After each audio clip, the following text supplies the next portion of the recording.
Good morning. If you don't have a seat but would like to have a seat, please, in the next minute or so, join us here.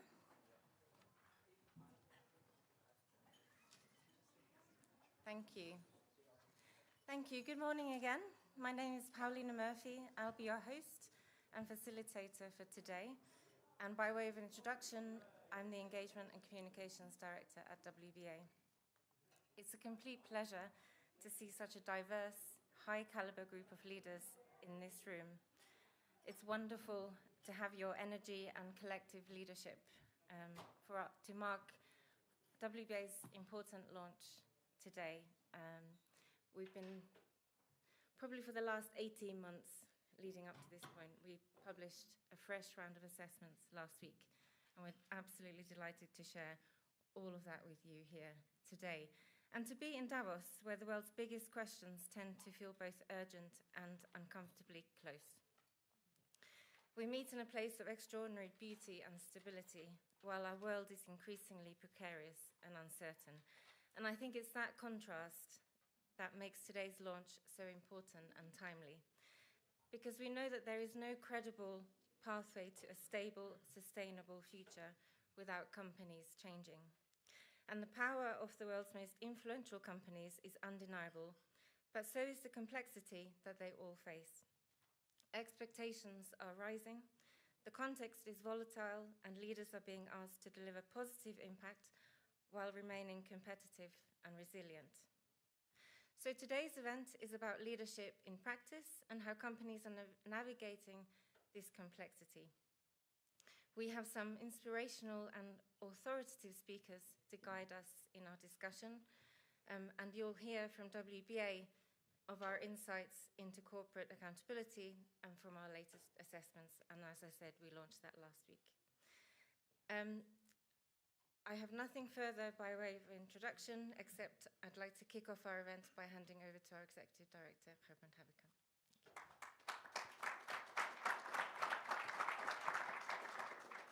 Thank you so much, Paulina. Thank you, everyone, for joining.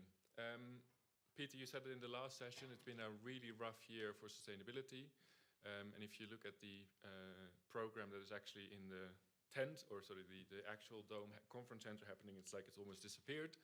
But events here in the tent are extremely popular. People want to talk about sustainability. It is happening, it is carrying on. And I realize that a lot of the gatherings that we're here today is also to keep cheering each other on and that we keep this movement going. With that, I would also like to, because we're live streaming this, also to thank my colleagues. Because for non-profits in this space, it's been an incredibly difficult year. And they've done all of that, all of the work that I'm here allowed to talk about in the midst of restructuring and doing all of that stuff. So I'm really grateful for them. And it's also a word of acknowledgement to the leading companies, because it has always been nice to be a sustainability leader, but for the last sort of 18 months, it's actually been sort of difficult what to do with that position. So thank you for being here. Thank you for speaking out. And thank you for helping us launch. Paulina already said it. Why we are talking about these companies, because they're hugely influential, but I think it's important to put some numbers to it. So if you look at these 2,000 companies, if you just, because we talk a lot about scope 1, 2, and 3, if you just look at the scope 1 and 2 emissions of these companies, it's 25% of the world's global emissions. If you add scope 3, a very, very conservative estimate is 55%, but it's much more than that. Right? So you really, as Pauline said, you cannot decarbonize this world without the private sector. But it's not just emissions. These companies employ 100 million people directly. Most of them are none of our concerns in the sense that they're fairly well off. But in the supply chains, we've mapped out that there are 550 million people working. And those are sort of the numbers I would like everyone to keep in mind when we talk about human rights or we talk about living wages. Because if we are talking about like kind of abstract things like inequality risks, they're actually materialized for companies in their supply chains. And it also sits in sort of much smaller things. If we look at, like, if you just, there are like 10, which is the many people obscure the pulp and paper industry, but they have a land holding the size of France, or pick whatever country you like. So we're talking about hugely influential companies, and for any global agenda, if we want to achieve them, we need to bring these companies along. So going to the first, I sort of want to highlight sort of 5 key findings that we draw from the data and from what we have launched. And you can, on the new website that we've launched, you can go through and do your own comparisons, look at company profiles, do all of that yourself.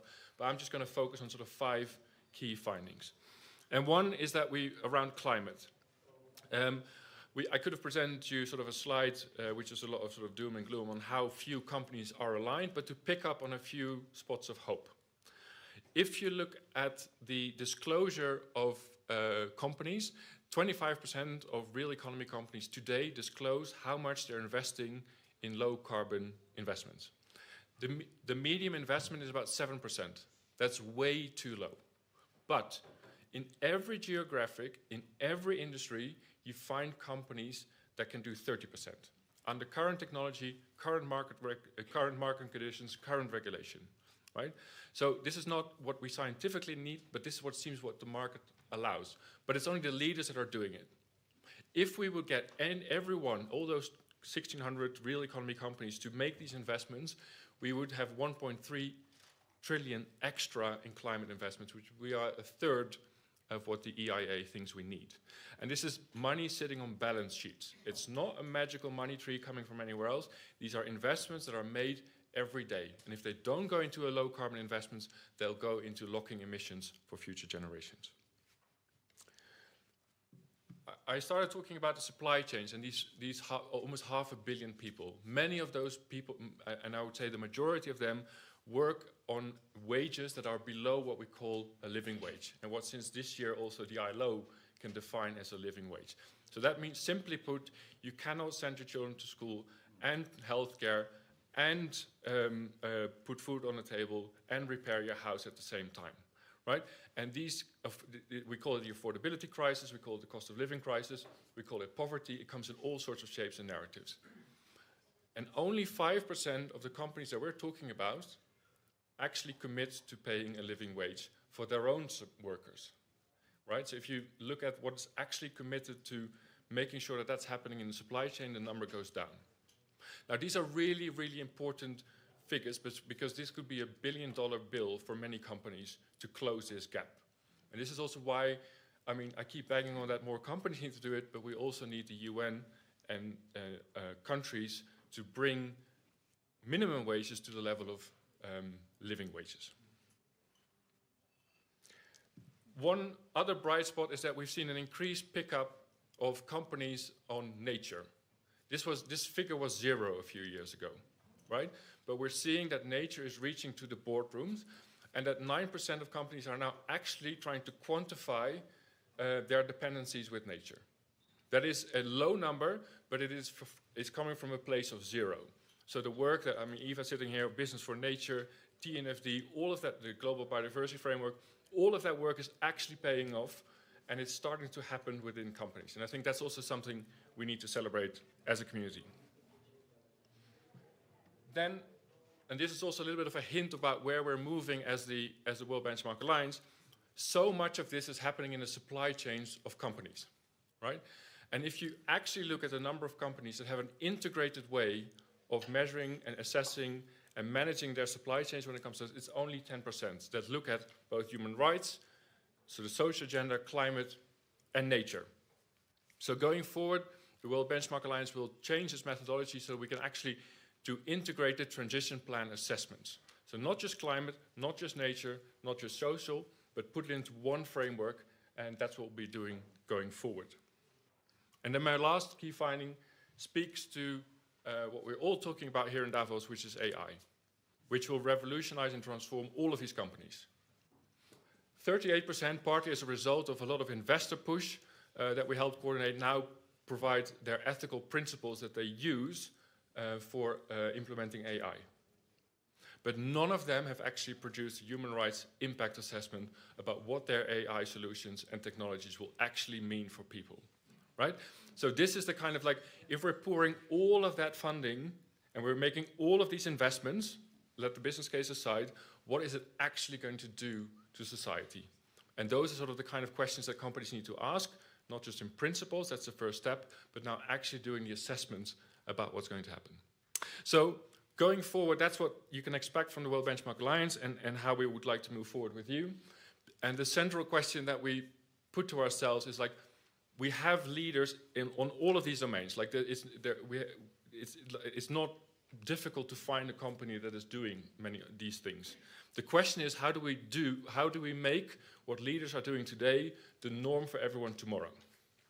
And that is what we collectively can do, being in a role of investors, regulators, policymakers, people like consumers, leaders. I think that is what is ahead of us, because if we can make the leading companies successful and we make it consequential for the laggards to lag behind, I think we can see that sort of shift and that norm changing, and we might actually be on a far better path going forward. Thank you so much.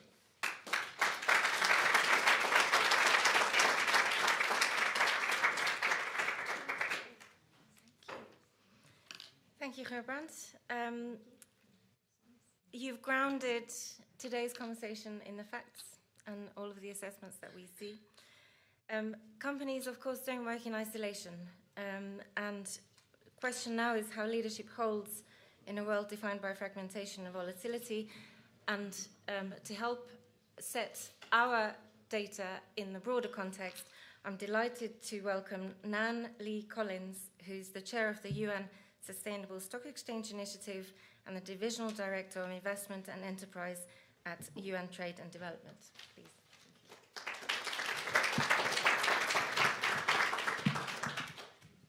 Okay. Good morning, distinguished speakers and ladies and gentlemen. Really a pleasure to join you this morning to share some of our key insights. I will not talk about the headline news or the stating the obvious, but really share some of the numbers, data from our long-term research on this agenda. We live in a world featured by high debt, slow GDP, low investment, and trade at risk. Last year, actually, with all this trade war tariff going, our economy showed resilience. The trade number, actually, if you look at our trade update we just published a week ago, it actually grew for 7%, right? Why is that, right? There's, of course, the front-loading effect, where many corporates prepared, right? But also, there's a trend of South-South trade that is growing so fast. It grew from merely less than $500 billion 30 years ago to now almost $7 trillion by last year. Right. And it counts for more than half of the global trade. The impact, however, is stronger on the investment side. Investment logic is changing, right? The determinants are changing. In the past, corporates are looking at cost efficiency, right? Now, more the national security issues, the global supply chain resilience, right? All these uncertainties, uncertain in terms of market entry, uncertain in terms of cost configuration, uncertainty in terms of supply. All these factors are played into the delaying of investment decision-making. International project finance, which is a key indicator of global large infrastructure, has been dropping consecutively for the last 4 years, right? So the investment are not flowing to where it's most needed. From renewable energy, agriculture, health, water, sanitation, it's all dropping across the developing world. So this is very severe challenge we're facing. But there's good news. The investment in digital economy and AI is fast growing. Our last year's World Investment Report is on this topic, investing in digital economy. However, that investment, again, is highly concentrated and uneven, right? We did a top 100 companies listing, and among the top 20s, 18 of them are from US and China. And 80% of that investment goes only into 10 countries. So with this high concentration effect, how do we ensure the next globalization, right? We know the first wave of globalization really made winners and losers. And we're suffering from inclusive issues. We're suffering from inequality right now. And that drove some of this political development now. On the sustainability agenda, you already mentioned about the challenge and rough year, right? The US withdrawal from the climate change agenda is posing a threat to the global climate collaboration. I'm glad to see Al Gore is here. I look forward to hearing your insights, how we still rally other US actors on board, right? But we're clearly seeing the impact on global sustainable finance in our data, right? While global green bonds are growing still at a very good rate, the sustainable funds, particularly new funds, is dropping.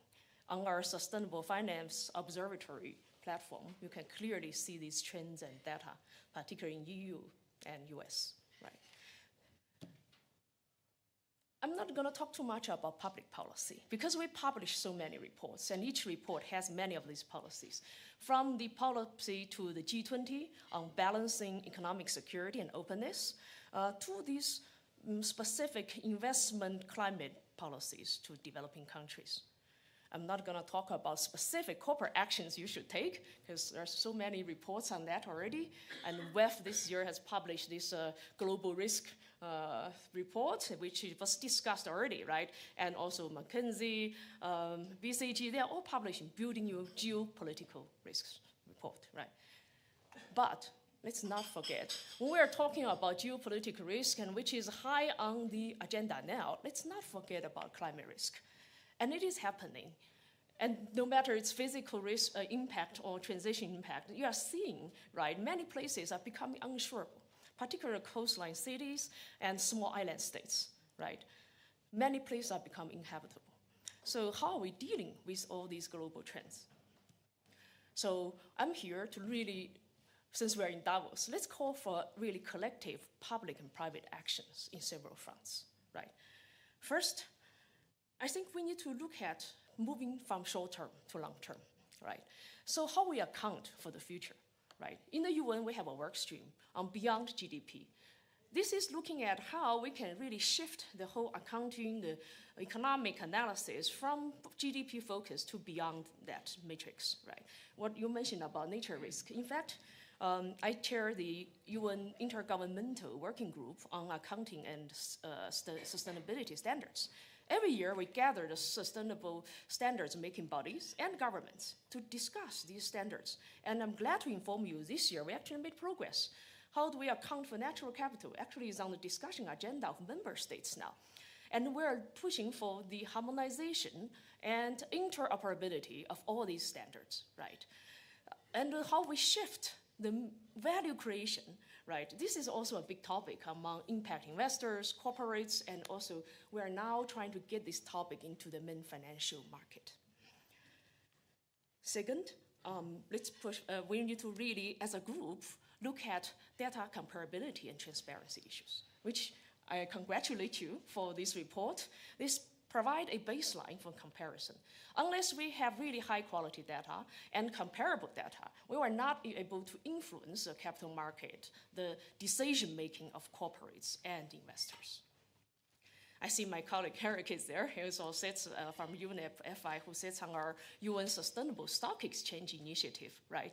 And this is an initiative where we have gathered more than 130 stock exchanges around the globe to promote sustainability training for the boardroom, right? So anything from the gender issue to the boardroom to the preventing slave issues, so we all talk about human rights. These are all the topics we're working on. And I'm very glad to see that as this till now, the New York Stock Exchange has not withdrawn yet. We hope they stay there, right? So this is very important. We need all the stock exchange, those critical market infrastructure to work with us and promote this agenda.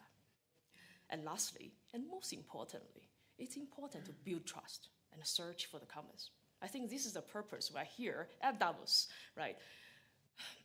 We're in a multipolar world. Our Secretary General, Rebecca Greenspan, has a famous saying, it's multipolarity without multilateralism leads to fragmentation, right?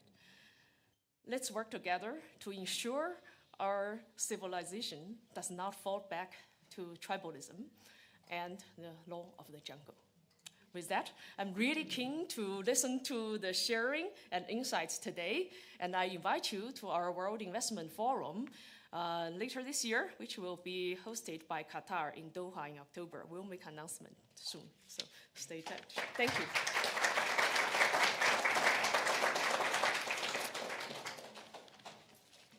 Thank you, Nan. That was an excellent scene set and very strong words that you concluded with.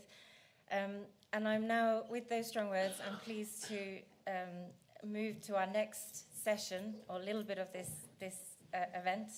So we will have short TED-style reflections from 3 speakers, and they will move us from the context set that we've just heard into what matters most for leadership and decision-making. And first of all, I'm delighted to invite the Honourable Al Gore to the stage. Thank you. Thank you very much. Thank you very much. And Herbrand, Haverkamp, and all of the World Benchmarking team, congratulations on all the work that has gone into this event, and to the other distinguished speakers. I haven't had a chance to visit with everyone yet, but a few, and you've brought together a great group, and thank you very, very much. So it is a privilege to be with you and support the launch of this major milestone for the World Benchmarking Alliance. It's really quite a significant development. Everybody knows that this past year marked 10 years since the Paris Agreement, 10 years since world leaders came together to set a clear direction of travel. And I'm going to come back to that phrase, direction of travel, because I think it's key to understanding the role the private sector really must play in order for us to succeed.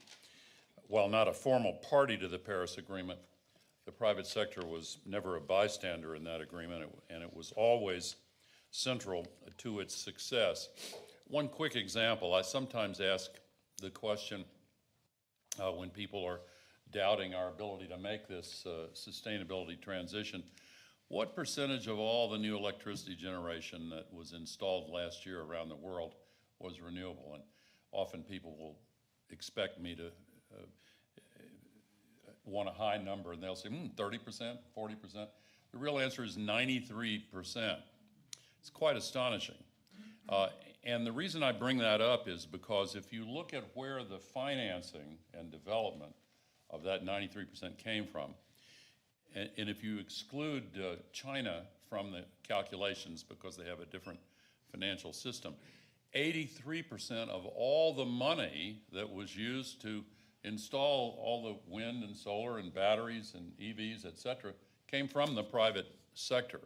So having a clear direction of travel, which is what we came out of Paris with, is absolutely central. And today, the case for ambitious corporate leadership on climate and sustainability has never been stronger.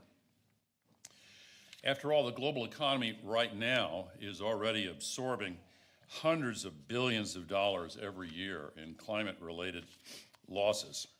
The first half of 2025 alone saw $131 billion in global climate-related disaster losses worldwide, of which 51 billion, about 40%, were uninsured. You know, yesterday, 300,000 people were forced from their homes in Mozambique by one of these rain bombs that have become so common. Day before yesterday, 50,000 people were forced from their homes in South Africa. The day before that, thousands were forced from their homes in Chile by the massive fires there. Last year in my country, we had 12 once-in-a-thousand-year downpours in a 3-day period. We had the fires in Los Angeles, in my home state of Tennessee, and even worse in neighboring North Carolina and parts of Georgia. The downpours in one event associated with Hurricane Helene, we had more rainfall in 4 days than the largest waterfall in the world produces in 2.5 years.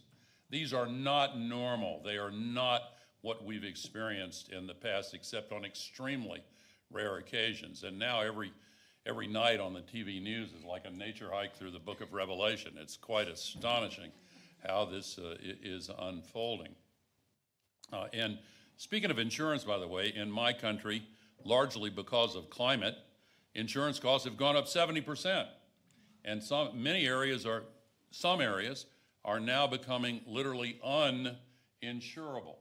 Turns out insurance is kind of important to a lot of business contracts and a lot of arrangements, and we have an emerging insurance crisis, but that is one of only many developments in the private sector directly related to the climate crisis. Material systemic risks to businesses like climate instability, biodiversity loss, social and economic inequality, they don't pause for geopolitics. Current and future generations are looking to us to help build a path toward a clean, prosperous, and sustainable, safe economy. The good news is that we now have the tools to solve the climate crisis and to genuinely build a sustainable future. You know, years ago, a leader in Saudi Arabia said, we got to remember the Stone Age didn't end because of a shortage of stones. And the fossil fuel age is going to end not because we're short of them. We have more than enough to incinerate the planet. But it will end because something better has come along. But we are still continuing to burn fossil fuels. We're putting 175 million tons of heat-trapping pollution into that thin shell of atmosphere surrounding the planet every day. It accumulates, and the accumulated amount today is trapping as much heat in the Earth's system as would be released by 750,000 Hiroshima-class atomic bombs exploding every 24 hours. That's utterly insane for us to allow that to continue. There are tiny areas of the world that are now considered physiologically unlivable, most in the Sahara Desert or around the Persian Gulf. But because we're driving up both heat and humidity, the areas that are physiologically unlivable are beginning to expand quite dramatically and fairly quickly to cover very large regions. We saw the political and self-governance consequences when a few million people were forced out of the Eastern Mediterranean by a climate-related drought. It led to Viktor Orban and authoritarian, curious governments, Brexit, to the single stupidest decision the UK has ever made. All of this from a few million climate refugees. The World Health Organization's Climate Committee has warned that by 2050, 24 years from now, we could have 1 to 2 billion climate refugees crossing international borders. What would that do to our capacity for self-government and our ability to build a sustainable future? The solutions that we need to make rapid cuts to these emissions are available today. Of course, the fossil fuel industry is way better at capturing politicians and emissions, and the political class in too many countries is now forcing taxpayers to massively subsidize fossil fuels. There are lots of governments that spend way more on ridiculous subsidies for fossil fuels than they do on all their health programs put together. So the idea that some have advanced we have to choose between health and climate is ridiculous, in my considered opinion. In most cases, the solutions available are not only cleaner, they're cheaper and more efficient. Solar is the cheapest electricity in the history of the world. And the only thing that's come down faster in price than solar is utility-scale batteries. And the production is doubling every year now. Solar's doubling every 3 years, and so the cost reduction curves are continuing.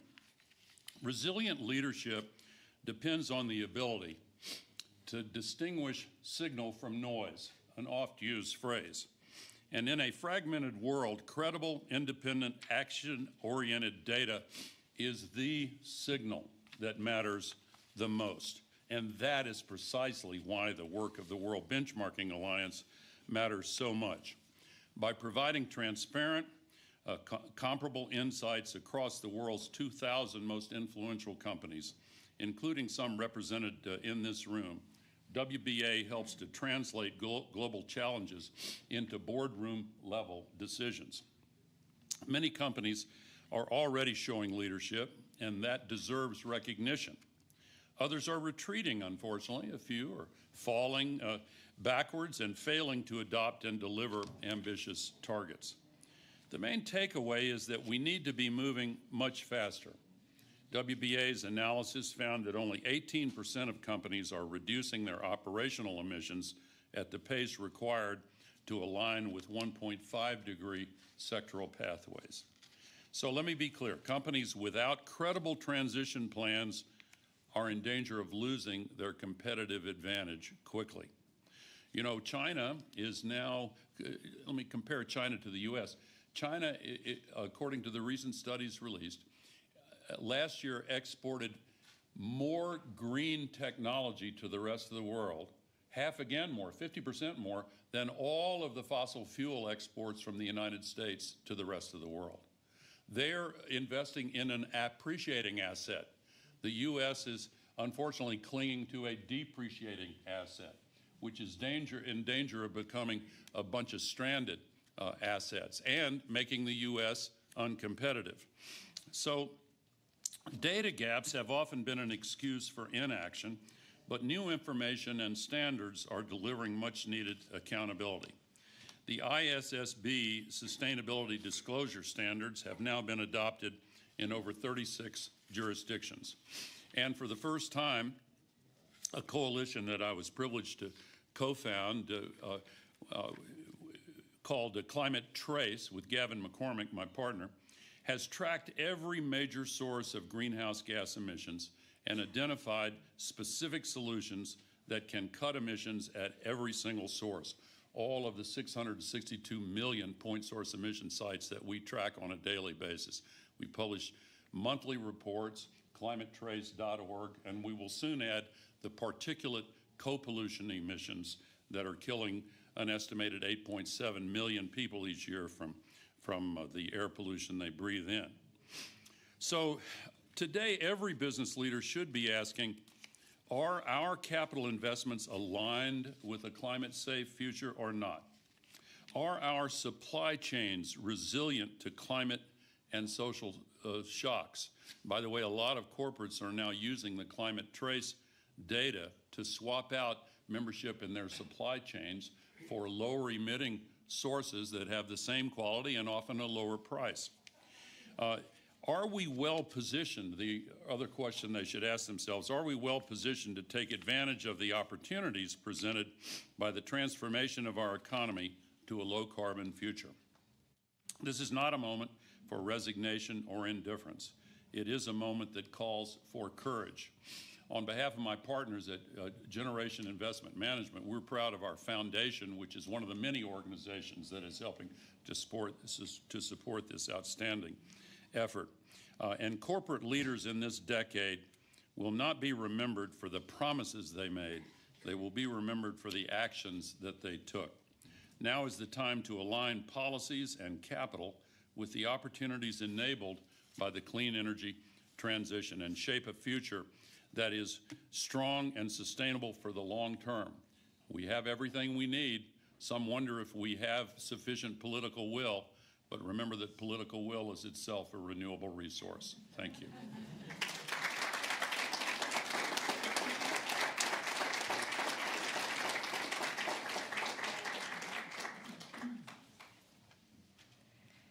Thank you so much, Al Gore. Courage, leadership. You've teed up our panel, which will come later, beautifully. First, we're going to focus on planetary boundaries, which is not academic. It's a business imperative.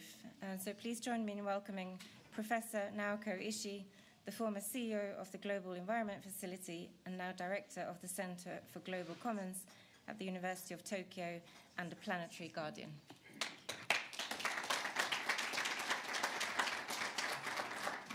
Can I speak from here? Yes, please. Yeah, rather than this podium. Hi, very good morning to everyone. I was asked to speak about science. Well, the current geopolitical situation gets us a lot of the confusion and uncertainties. However, the message from the science is getting clearer and louder. The planetary boundary science informed us that, can you, doesn't take my picture down and put my slide? Okay, no, next one. Thank you. Yeah, the planetary boundary science informed us that we were totally out of imbalance, that are totally out of balance with the planetary system or natural system, the scientists identified 9 important subsystems and functions to support the planet that's stable and resilient. However, they told us that we already exceeded 7 out of 9 planetary boundaries. We are almost marching towards the cliff. It's a suicide march, in my view, that towards the cliff. Beyond that we lose really the foundation of our prosperity and even humanity. So what we really need is a comprehensive transformation of our economic system so that we can stay within these planetary boundaries. We need to really reset our relationship with nature. But let's think about why we are in this situation, why we are getting out of these planetary boundaries or safe operating space. The reason is that the current economic system doesn't really account for the full value of natural capital. It was okay in the old good days in the Holocene, that because Mother Nature is vast, we humans are so small, so our impact on nature is kind of modest. But the situation changed completely when we entered the Anthropocene, that we become so powerful and our impact on the natural system is really putting the nature to its breaking points. That's how that we're getting out of this planetary boundaries or safe operating space. Despite of we are enter into this Anthropocene, we still take the nature for granted. We still use the nature as free goods, and that caused this problem. So there is a discrepancy, huge discrepancy between what really matters for people and the planet and what the current accounting system or economic system accounts for.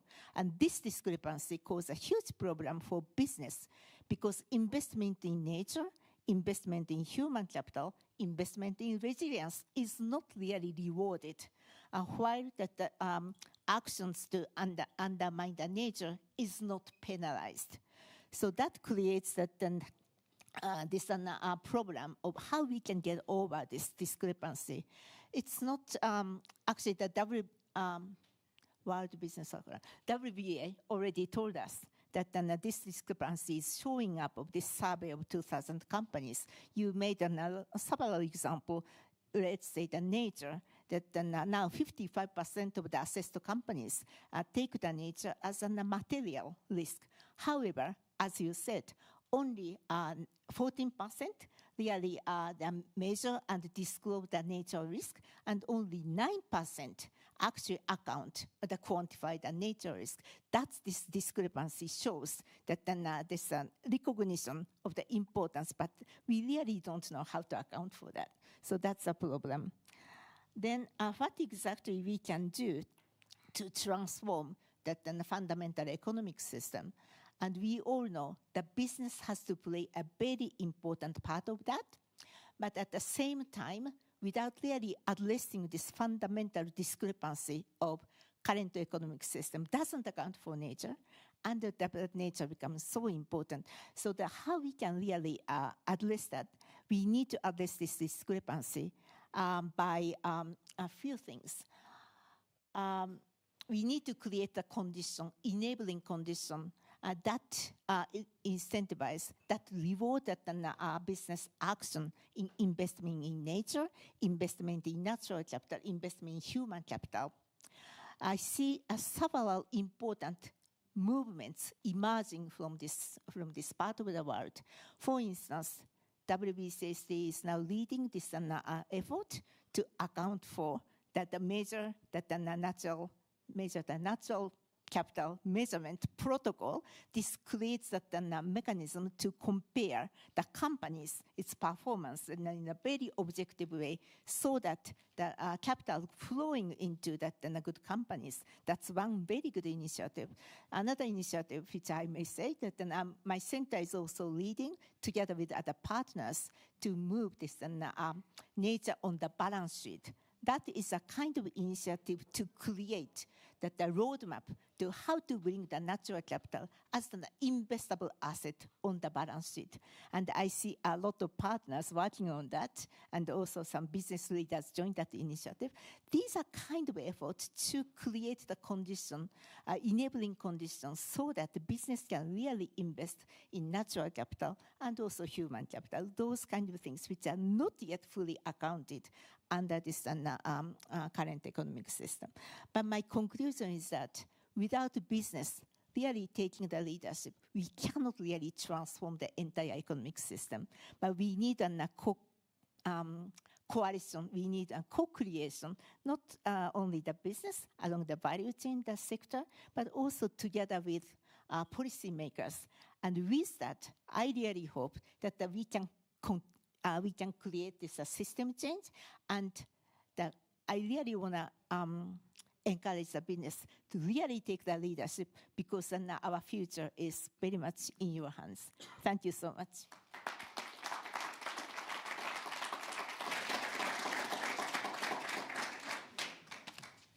Thank you very much, Naoko. I think that tees up perfectly our final TED-style speaker, Peter Backer, CEO of WBCSD. I don't think that acronym needs explaining in this room. You are one of the leaders who've been enabling this change for a very long time. Please.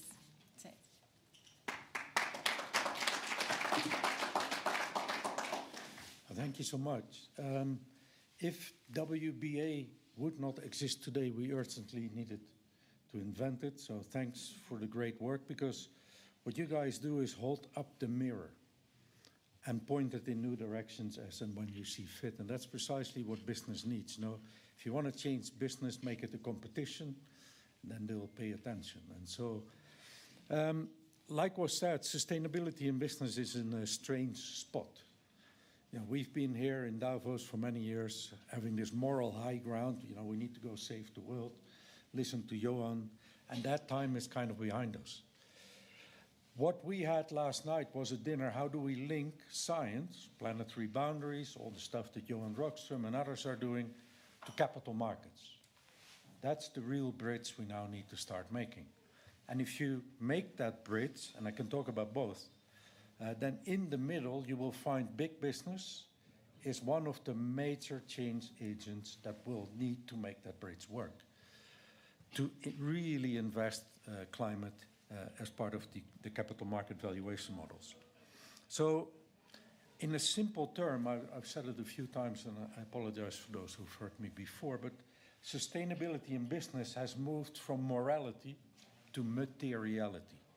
So you hear a lot of business leaders say, hey, Peter, great, but what's the business case for these investments? And that's precisely where we are now. And that's not because, you know, they don't believe in climate anymore. That's because there's many other issues on the agenda, lots of short-term pressures. So we need to be able to talk in terms of this bridge. And the best example of that at the moment is physical risks in supply chains. It was mentioned by Al Gore, it was mentioned by others. This is really now a point where most businesses are not able to assess the physical risks in their supply chains. Many do it for their own assets. Is my factory in a flood or a drought zone? But the supply chain is where the real risks are. And that is no longer a sustainability conversation. That is a going concern conversation. That is a competitiveness conversation. If you are in a land-based supply chain, and listen to Johan, and I don't know if you've heard Johan already this week, we thought we were going to breach 1.5 degrees, which will set off all kinds of tipping points by 2040. That this week, last week, has now been published. We were wrong. We will hit that threshold in 2030, which is 3-4 years away.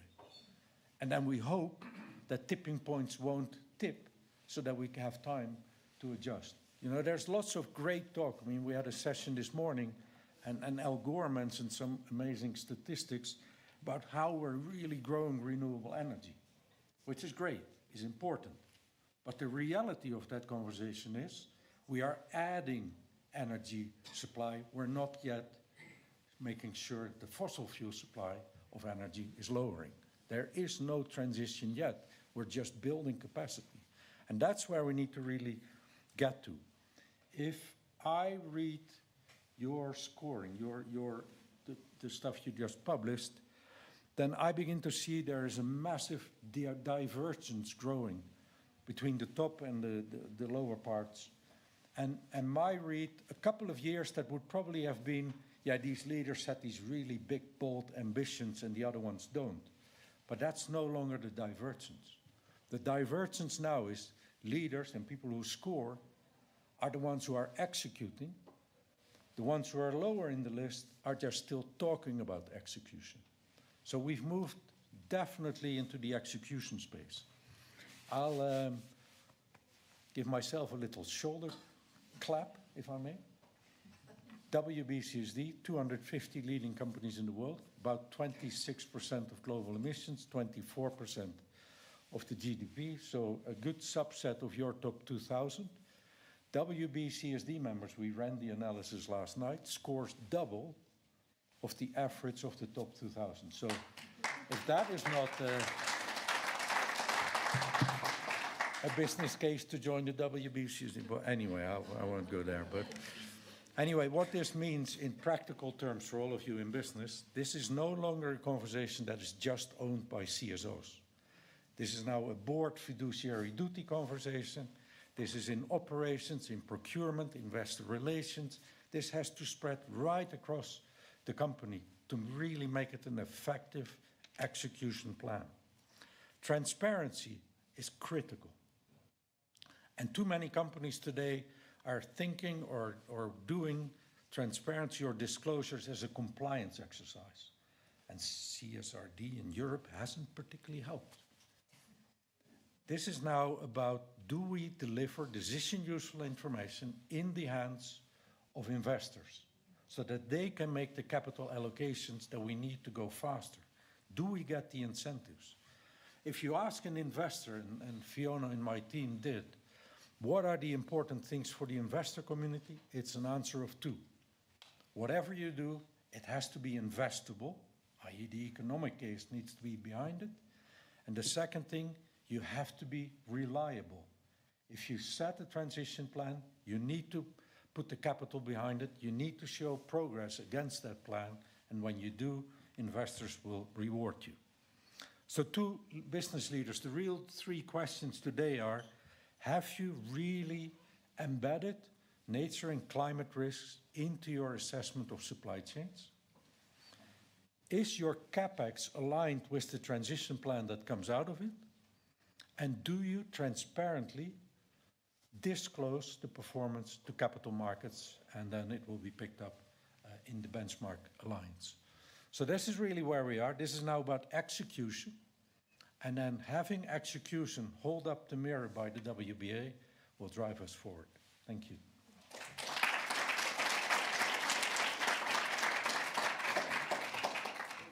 Thank you so much. Congratulations on your membership. Really amazing to hear. The leading companies, and now we turn to those leading companies on our panel. So we've heard the context, the science, the state of progress, including the divergence. We've heard calls to action. You set out three brilliant questions, Peter, as well. And I'm pleased now to welcome three C-suite representatives from a range of companies representing different industries and different geographies in their operations and supply chains. Graziella Parenti, the Executive Vice President for Sustainability at Vale, Anne-Sophie Castelnau, Global Head of Sustainability at ING, and Daniela Foster, SVP, Global Head of Public Affairs, Market Access and Sustainability at Bayer Consumer Health. Please, if you just take a seat on the...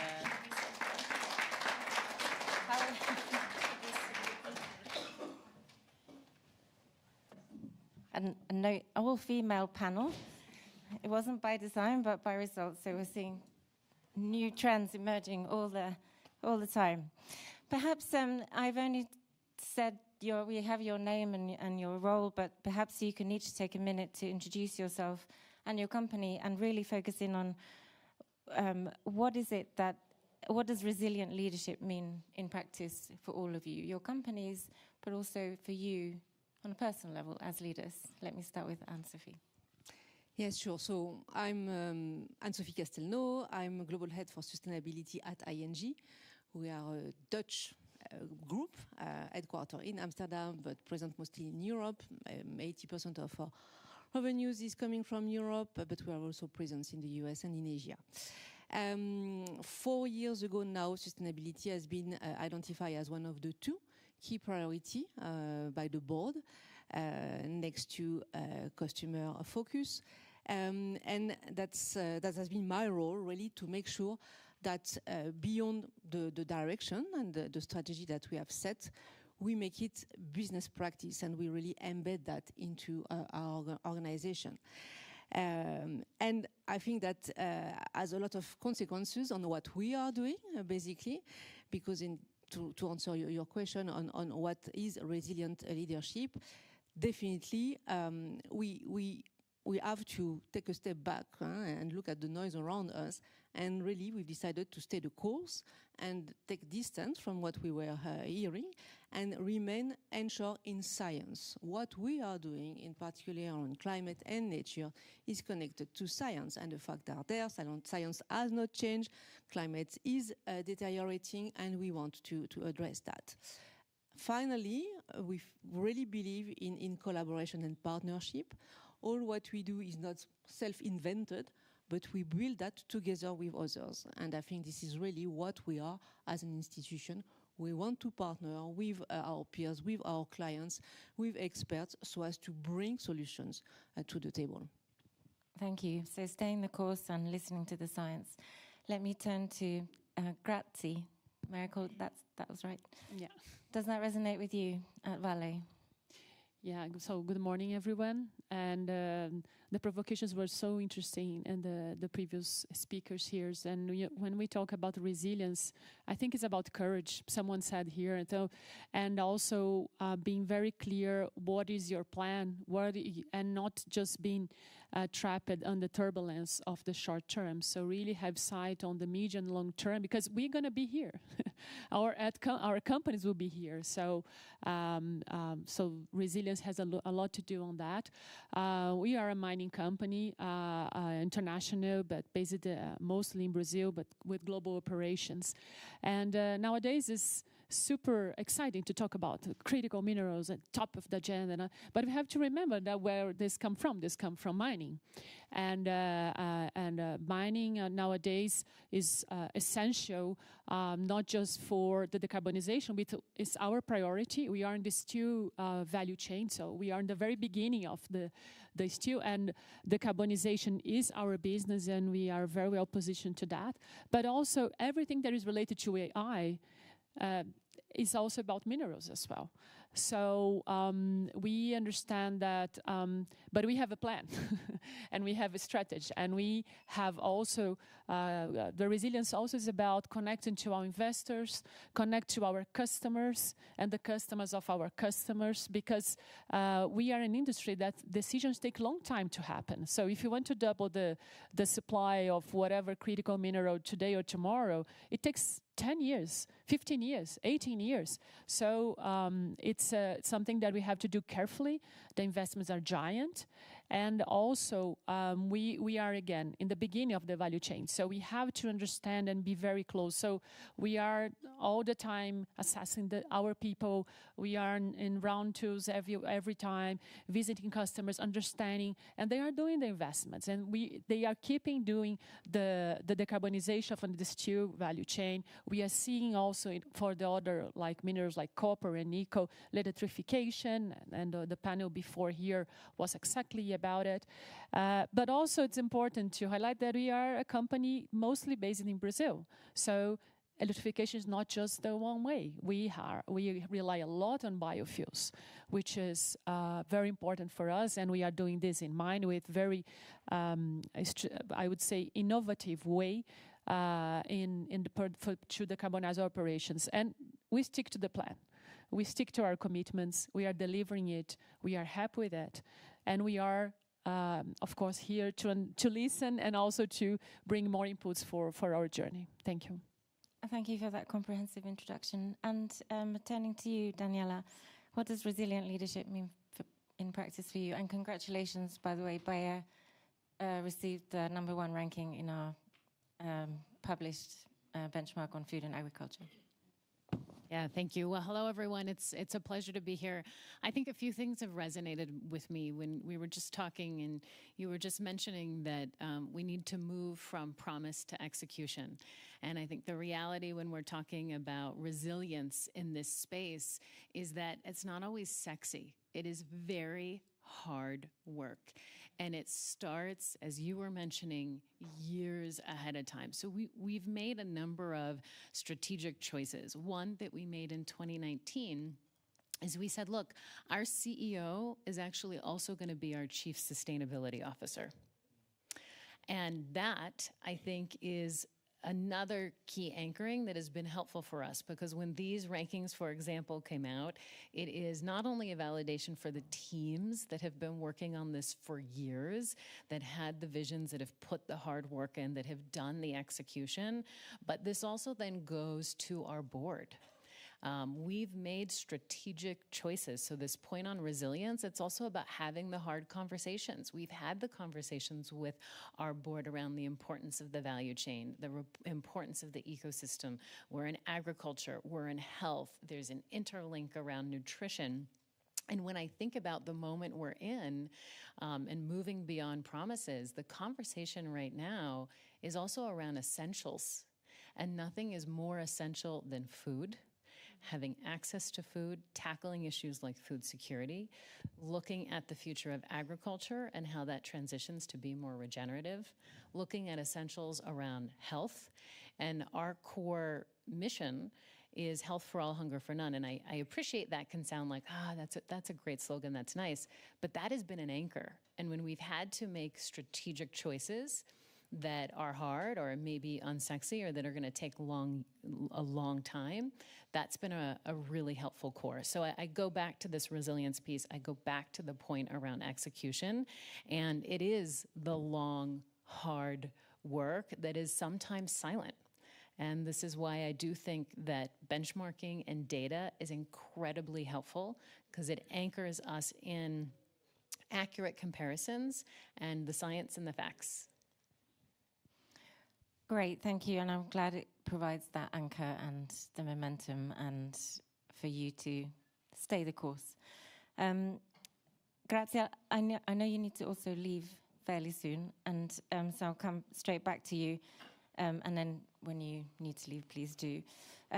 You mentioned customers, investors, and other stakeholders earlier.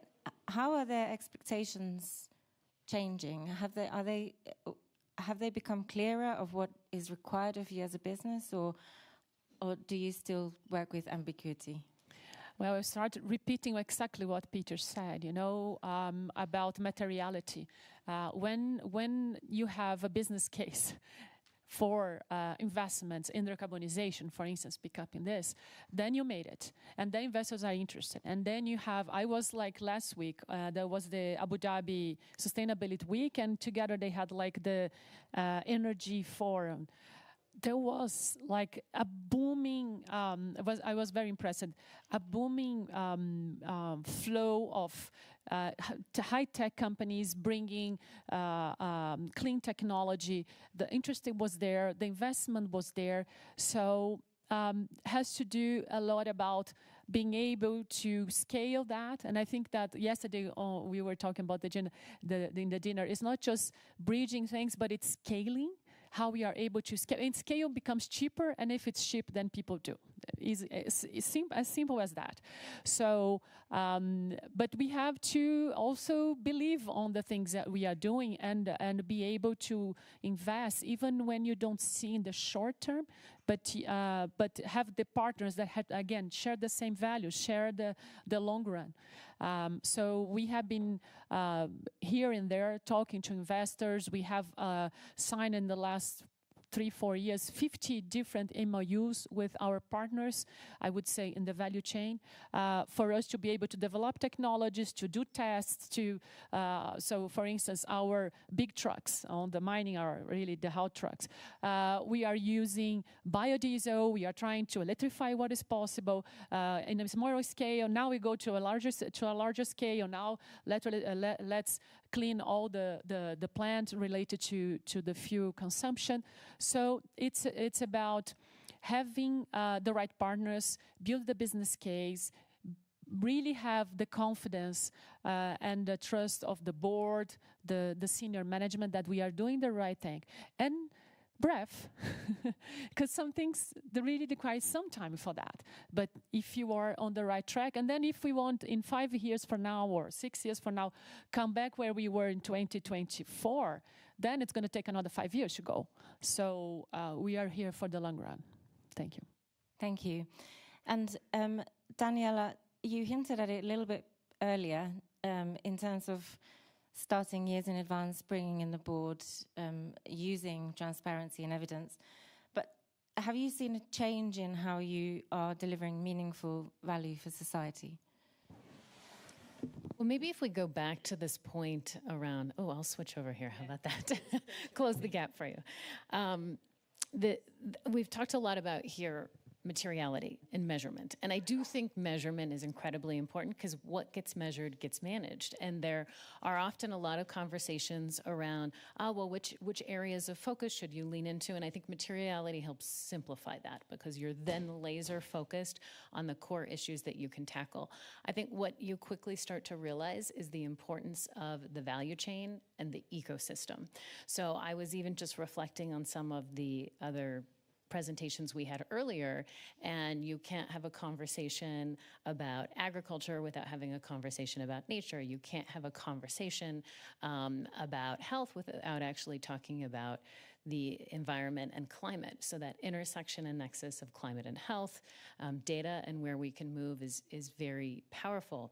And one just reflection and example of this is, when I look at the agriculture side, partnerships are absolutely essential. That is the core path forward, especially in this moment in time. No one wants to go it alone, and even if they do, you absolutely cannot. We all have to be working together, and I can't emphasize that enough. So a couple of examples of this. We work with the World Bank on the Better Life Farming Initiative, focused on smallholder farmers, building up their capabilities, their yields, improving their livelihoods, also looking at areas of health.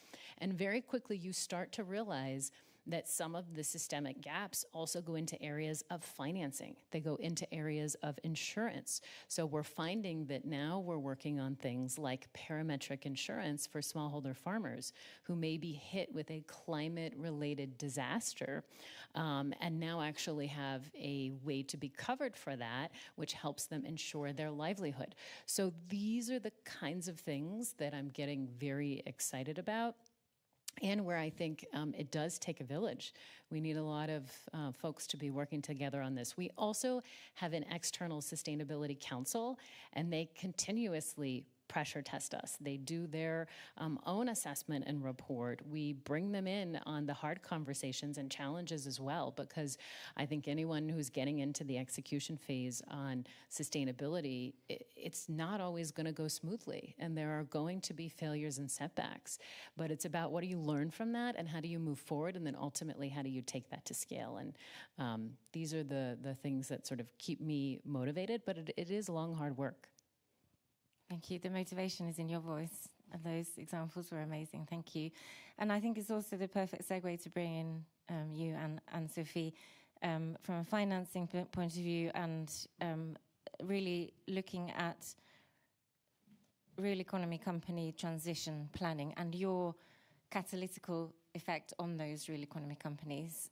How have you in ING engaged with your clients on transition planning agenda, and have you seen that shift from commitments to to focus more on the planning?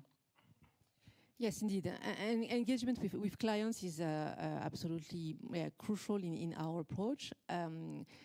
I mean, that's relatively easy to exclude. I mean, you can end up with a very green balance sheet by just simply not financing stuff anymore.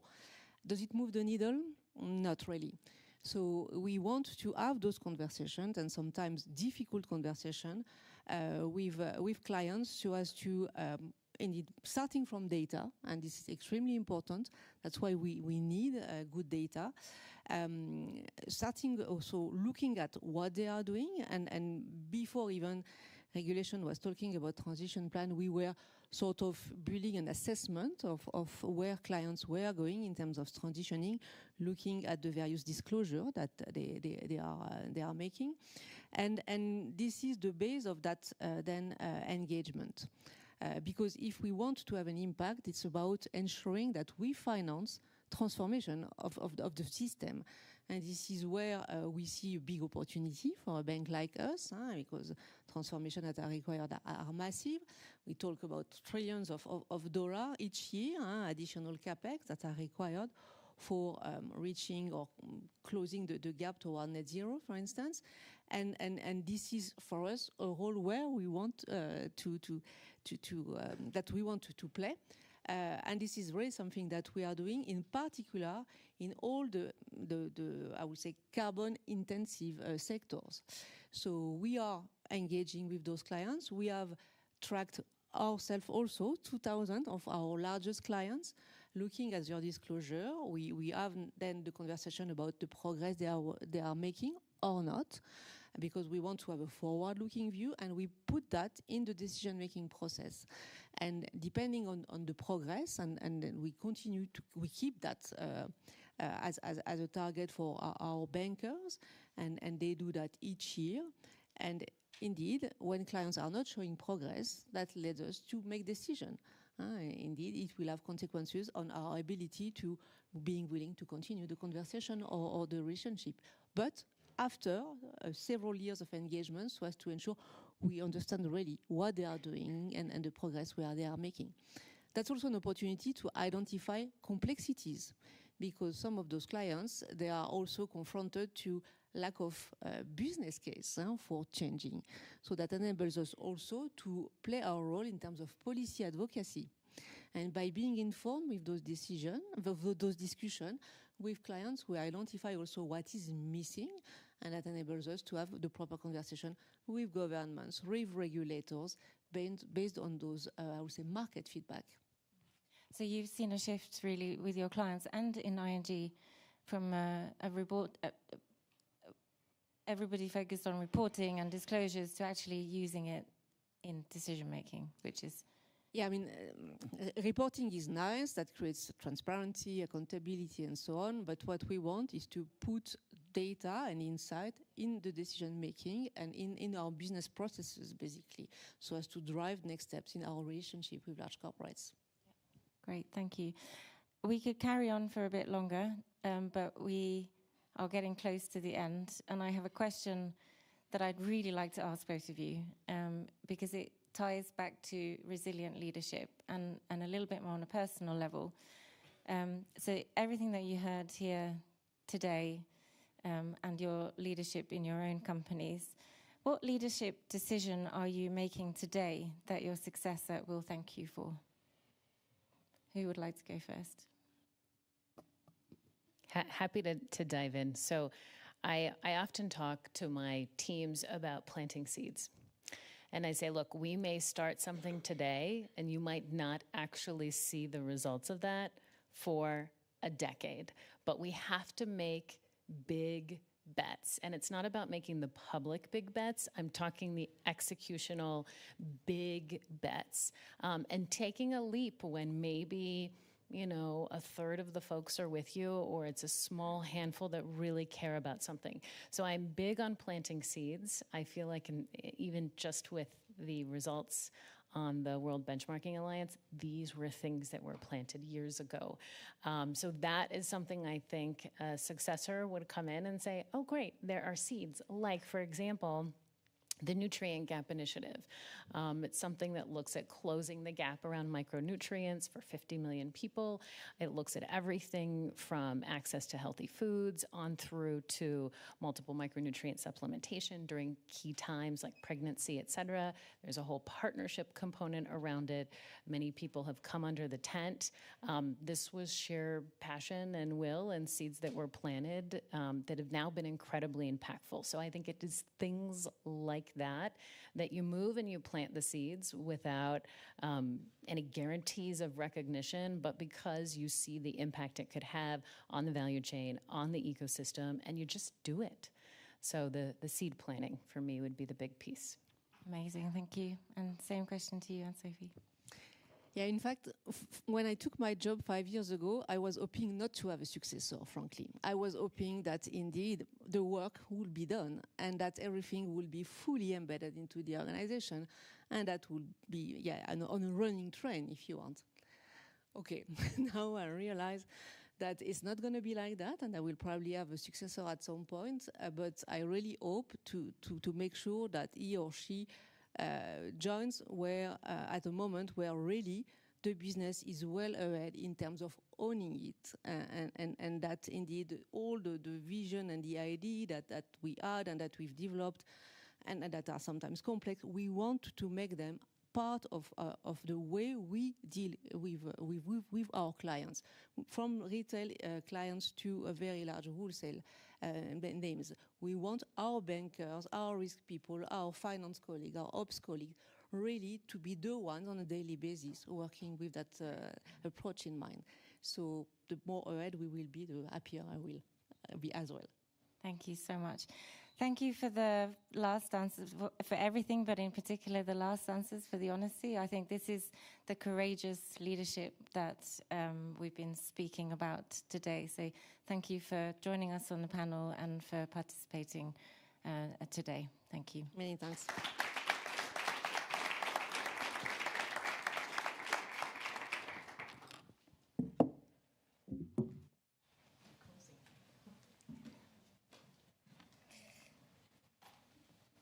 So we are closing. A thank you to all of you for being with us today, for listening to WBA talking through its insights on the benchmarks, on our labour of love throughout the last 18 months to close to 2 years. What we've heard and what we've learned is that accountability is not peripheral. It is central to resilience and competitiveness and the long-term value creation. And I think we've heard very good practical examples of that from business and from other participants that we had here today. I hope you leave inspired and for the rest of the day, for the rest of the week in Davos, and are ready to take action in all of the forums that you will join. It would be remiss if I didn't give our final word to our Executive Director. So I invite you back to here, and then I promise we'll let you leave. Thank you. Thank you, Paulina, for moderating us, and thank you so much for all your contributions. I will keep this very, very short. And I'm going to take the quote because it seems to stick from morality to materiality.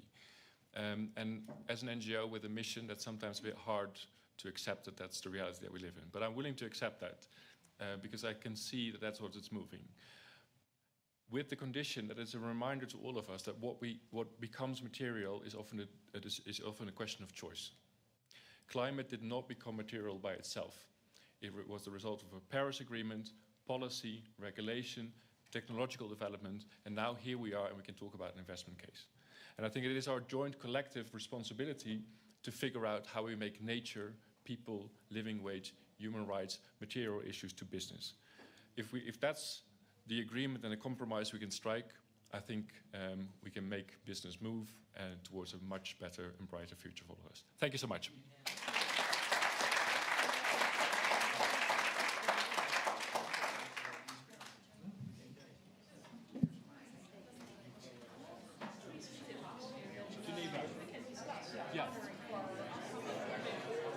When was the end of October?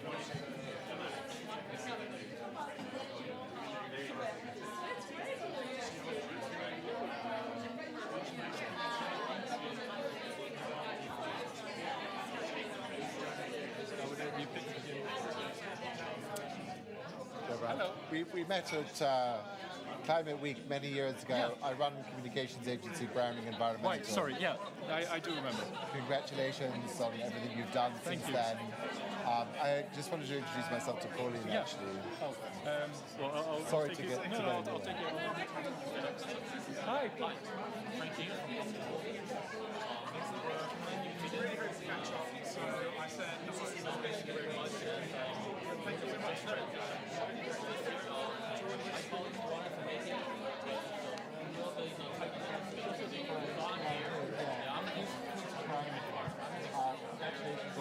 Congratulations on this. I run Browning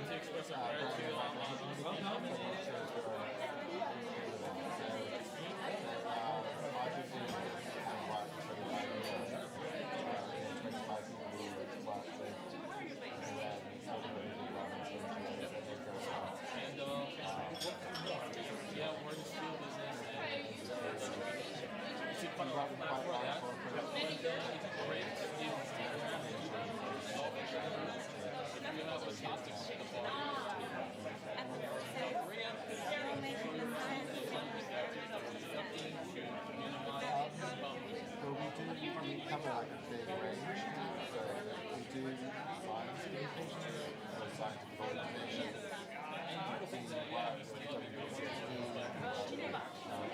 work with WCSD, management services, WWF. We do like so many different things. We're all very focused. Some of them are investors, some of them are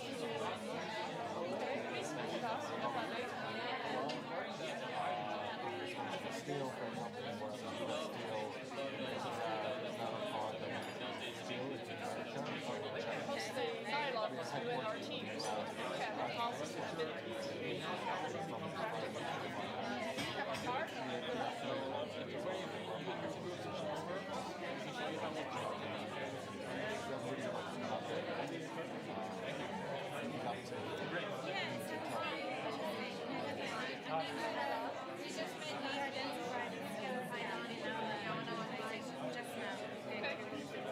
Let's discuss more about that. That's the whole investment forum is about. It's also a big scale event, usually 7,000 people, but it's more investment discussion.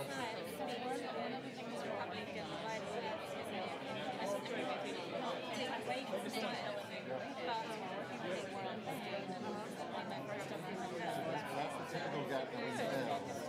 I hired top environmental policy and science grads. That's really important.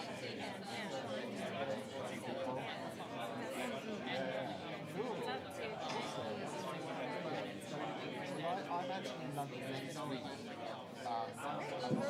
We would like to see more of those instruments, particularly the innovative instruments for Africa, because it's so difficult to get capital flow.